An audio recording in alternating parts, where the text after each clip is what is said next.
Hello there, and welcome to the Vintage Viewfinder. Today I've got something really special for you. I've finally gotten my hands on Nikon F100, the last and the most advanced pro-consumer analog SLR produced towards the late 90s and early 2000s by Nikon, of course.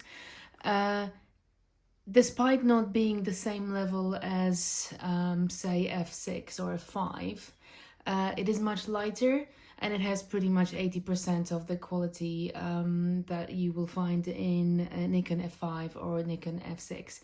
The reason I'm so excited, these are really hard to come by these days. Obviously, in a good condition. The main issue you will experience is the stickiness. That's quite a common factor in the 90s.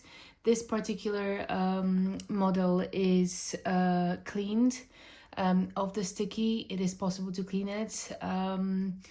You have to be quite careful. Alcohol works, but be very gentle and keep at it, but very, very gently. But coming back to Nikon F100, it's simply superb. It's heavier than the lighter, the more consumer bodies like F60 or even F80, but it feels more robust. It has both automatic and manual ISO settings. It will work really beautifully with one of the sharpest films still available today, Ektar 100 Kodak. Amazing colors. If you want your reds and blues to pop out like crazy, make sure you get yourself one of these bad boys. Amazing. In terms of settings, if you, like me, like using manual settings or sort of semi-automatically aperture priority mode, my favorite for a more controlled shoot, it's beautiful.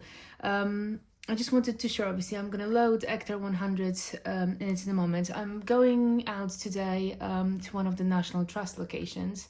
As it usually is in the UK, it's a little bit cloudy, a little bit overcast. So I've decided to go with a bit of a flexibility. So I'm having my Nikon AF-S 24-120mm for light. I need to get my hands on a 2.8, probably a Tokina. It's quite a versatile lens. You can obviously use it in manual and automatic mode, autofocus mode. And yeah, whether you want to turn your VR off or on is up to you and how you should. So this is the bad boy I'm taking out today. Really, really excited because it's finally arrived. I'm gonna load Ektar 100 into it. The beautiful thing about Nikon F100 is you can set it to the, as well, like most of the more advanced cameras. I'm just going to show it to the camera. You can either use the DX mode, or if you want to set ISO to even lower than 100 and play around with that, you can also go and set it manually to lower or higher as well, depending on your preference. So I'm taking the 24-120 lens, which is going to be quite versatile. It will let me shoot some nature, a little bit of architecture, and maybe some portraits. But talking about portraits, really, if you haven't heard about or used any of the Tokina lenses, if you are an F-mount user, whether you have any of the less advanced Nikon analog bodies, say like F60 that I've shared in one of my previous videos, or if you get your hands on F80, 90X or the 100, highly recommended. I would also try to get your hands on Tokina. It is a macro lens and it's 2.8 light. However, the bokeh on it is so beautiful that, you know, it will make up. The compression is impressive. I'll share some pictures later on when I've had a chance to shoot this film. With me, I'm taking something a little bit lighter. If you do feel you need stronger bokeh and the effect of portraits, then make sure you put one of these in your pocket. It's a 50 AF-S 1.4 G.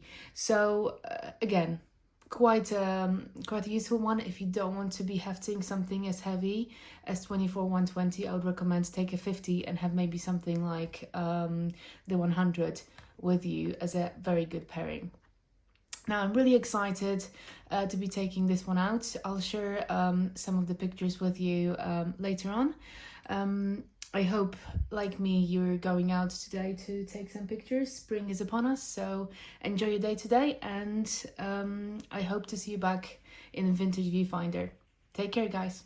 Thank you.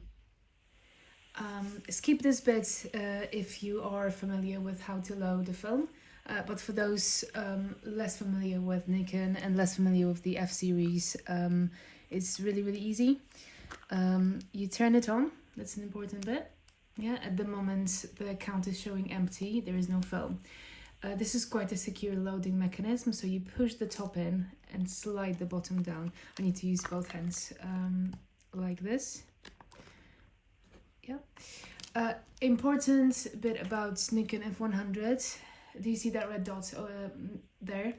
When you load the film in a moment, you shouldn't really put the tip of the film beyond that point. So let me just lay it so. And as I said, I'm loading Ektar 100. Beautiful, beautiful reds and blues. So do give it a go.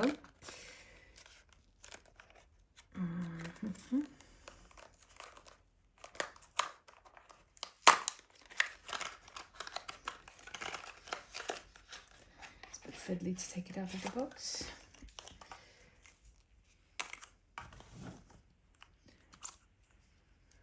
Again, there's something just so beautiful about loading a film into it. So hold it with your finger, always good practice. Pull it slightly to the right, but not too far, like this, so it lines perfectly. When I close this, it should automatically load to the first. Yeah. Yeah, it didn't read. Now that's a good one to show you. So even though it was set to DX, it hasn't actually read the film. So an important bit, you click on the ISO and you use the dial. Apologies. The bottom one here. I'll make sure you can see, and you set it to 100 because sometimes not all the cameras read newer films. Yep, so set and then let go, and it's now set to 100. You can double check that you have not accidentally reset it. That's it. Thanks again.